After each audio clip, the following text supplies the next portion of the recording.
নমস্কার, আমি অর্পিতা। আপনাদের সবাইকে স্বাগত জানাই সেন চৌধুরী রান্নাঘরে। আজ আমি আপনাদের সঙ্গে শেয়ার করব মৌরি চিকেন। চলুন দেখে নেওয়া যাক মৌরি চিকেন বা সোপ চিকেন বানাতে কি কি উপকরণ আমার লাগছে। দেখুন, মৌরি চিকেন বানাতে আমার লাগছে চিকেন, পেঁয়াজ যেটা আমি এরকমভাবে কেটে রেখেছি লম্বা লম্বা করে, পাতলা পাতলা করে, কাঁচা লঙ্কা, টমেটো, আদা, রসুন। লাগছে আমার গোলমরিচের গুঁড়ো, হলুদ গুঁড়ো, নুন, কাশ্মীরি রেড চিলি পাউডার, জিরে ধনে গুঁড়ো, আর লাগছে মৌরি। আমি দুটো জায়গায় নিয়েছি মৌরি, একটা আমি শুকনো কড়াইয়ে নেড়ে নেবো, আর একটা আপনাদের বলছি কি করব। আর লাগছে আমার আলু আর একটা অর্ধেক লেবু। প্রথমে আমি কি করব, লেবুটা চিকেনের মধ্যে দিয়ে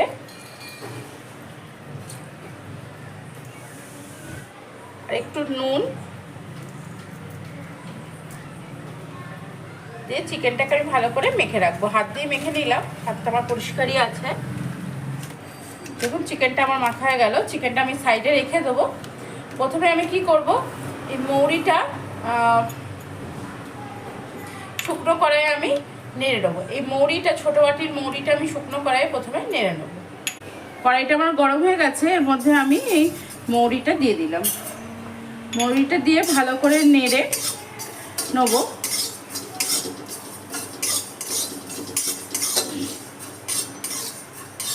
দেখুন, মৌরিটা আমার শুকনো কড়াইয়ে খুব ভালো করে নাড়া হয়ে গেছে। এবারে গ্যাসের ফ্লেমটা অফ করে দেবো। আর এই কড়াইয়ে যে তাপটা আছে সেটা আমি মৌরিটার মধ্যে একটু রেখে দেবো। মৌরিটা একটু গরম কড়াইয়ে আমি রেখে দেবো। মৌরিটা আমি শুকনো কড়াইয়ে খুব ভালো করে নেড়ে নিয়েছি। এবার আমি কি করব, আদা, রসুন আর টমেটো এটা খুব ভালো করে বেটে নেবো। আর এই যে মৌরিটা আমি রেখেছি না আলাদা করে, তার থেকে একটুখানি সরিয়ে, ফোড়নের জন্য সরিয়ে, বাকি এই মৌরিটাও কিন্তু আমি বেটে নেব। আমি সমস্ত মশলা বেটে নিয়ে আবার আপনাদের সঙ্গে কথা হচ্ছে। এখানে আমি আদা, রসুন, টমেটোর পেস্টটা বানিয়ে নিয়েছি, মিহি পেস্ট। এখানে মৌরিটাও আমি খুব ভালো করে বেটে নিয়েছি। আর এখানে মৌরিটা আমি খুব ভালো করে ডাস্ট করে নিয়েছি। রান্নাটা আমি সাদা তেলে করব, তাই আমি কড়াইয়ে প্রথমে সাদা তেল দিয়ে দেবো।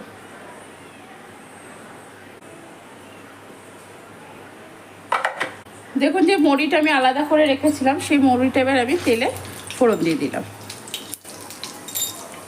মৌরিটা খুব ভালো করে আমার ভাজা হয়ে গেছে। এবার আমি এর মধ্যে দিয়ে দেবো কুচি রাখা পেঁয়াজ।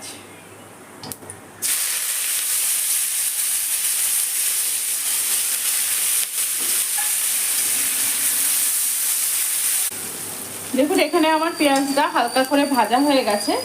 এ সময় আমি কি করব, এই যে পেঁয়াজ, এই সময় আমি আদা, রসুন, টমেটোর পেস্টটা এর মধ্যে দিয়ে দিব।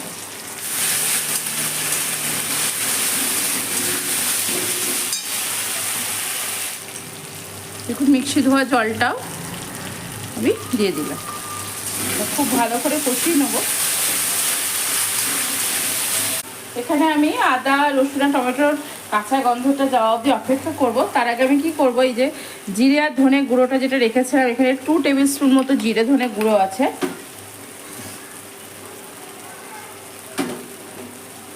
এর মধ্যে আমি হলুদ পরিমাণ মতো, কাশ্মীরি রেড চিলি পাউডার পরিমাণ মতো, আর গোলমরিচের গুঁড়ো অল্প পরিমাণে। এটা এবার একটা সুন্দর পেস্ট করে নেব জল দিয়ে।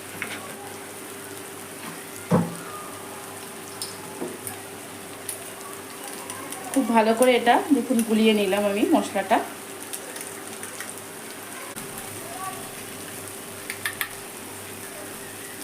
দেখুন, আদা, রসুন আর টমেটোর কাঁচা গন্ধটা চলে গেছে। এই সময় আমি কী করবো, এই মশলাটা দিয়ে দেবো।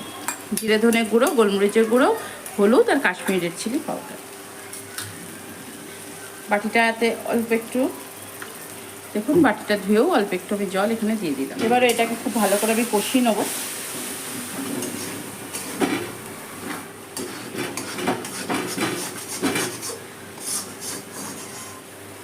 আমি এখানে পরিমাণ মতো নুনও অ্যাড করে দিলাম। মাংসটাকে তো আমি ম্যারিনেট করার সময় একটু নুন দিচ্ছি, তাই এখানে একটু ধরে নুন দিলাম। মশলাটা বেশ ভালো মতো কষিয়ে নেওয়ার পর আমি এখানে মৌরি বাটাটা দিয়ে দেবো। পুরো মৌরি বাটাটাই আমি দিয়ে দিলাম।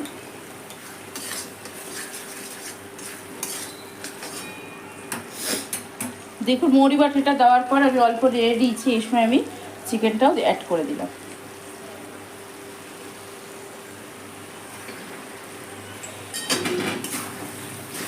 চিকেনটা মশলার সঙ্গে খুব ভালো করে এবার কষাবো আমি।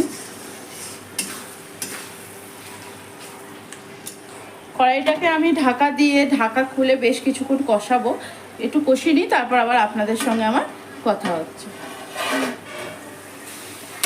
5-7 মিনিট বাদ ঢাকা খুলে নেড়ে দিয়েছি। এবার আমি পুরো তেলটা আমার ছেড়ে এসেছে, আমি আবারও একবার নেড়ে দিচ্ছি। মাঝারি কিন্তু আমি 3 বার ঢাকা খুলে নেড়েছি, আপনাদেরকে বললাম আবারও একবার।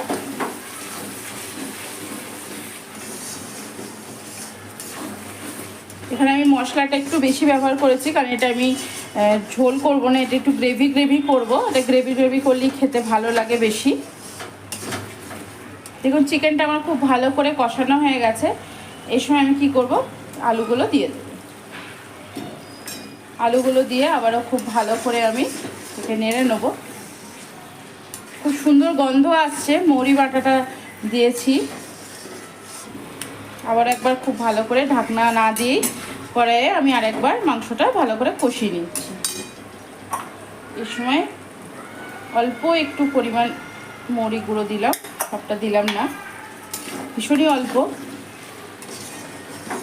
আমি যে গোটা কাঁচা লঙ্কাগুলো রেখেছিলাম, গোটা কাঁচা লঙ্কাগুলো এর মধ্যে দিয়ে দিলাম। আর আলু যেহেতু দিয়েছি তো এই অল্প পরিমাণ একটু নুনও দিয়ে দিলাম।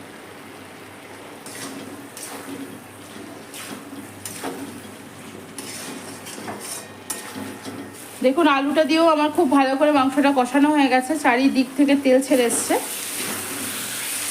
এই সময় আমি জল দিয়ে দেবো এর মধ্যে।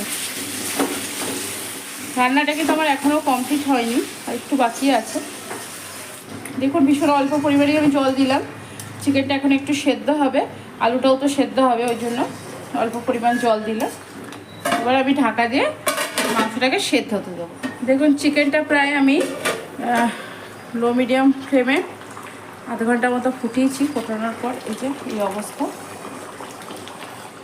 চিকেন কিন্তু আমার সেদ্ধ, দেখুন চিকেনও সেদ্ধ হয়ে গেছে, আলুও সেদ্ধ হয়ে গেছে। এর সময় আমি কি করব,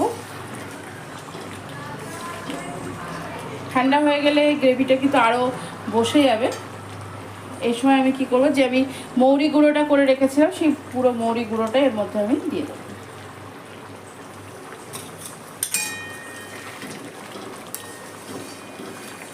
মৌরি গুঁড়োটা দিয়ে কয়েক সেকেন্ড মতো ফুটিয়ে গ্যাসের ফ্লেম অফ করে দেবো।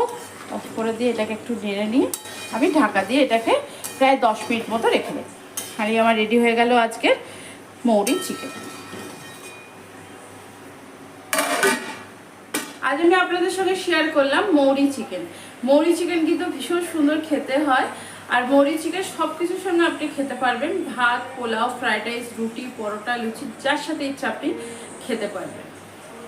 আশা করি আমার ভিডিওগুলি আপনাদের খুব ভালো লাগছে। আমার ভিডিওগুলো যদি আপনাদের ভালো লেগে থাকে অবশ্যই লাইক, শেয়ার, কমেন্টস করতে কিন্তু ভুলবেন না। চ্যানেলটিকে কিন্তু অবশ্যই সাবস্ক্রাইব করবেন। চ্যানেলটিকে সাবস্ক্রাইব করে আমার পাশে থাকবেন। আপনাদের আশীর্বাদ, আপনাদের ভালোবাসা আমার কাছে একান্তভাবে কাম্য। আজ এখানেই। ভালো থাকবেন, সুস্থ থাকবেন, আনন্দে থাকবেন এবং অনেক অনেক সুখে থাকবেন।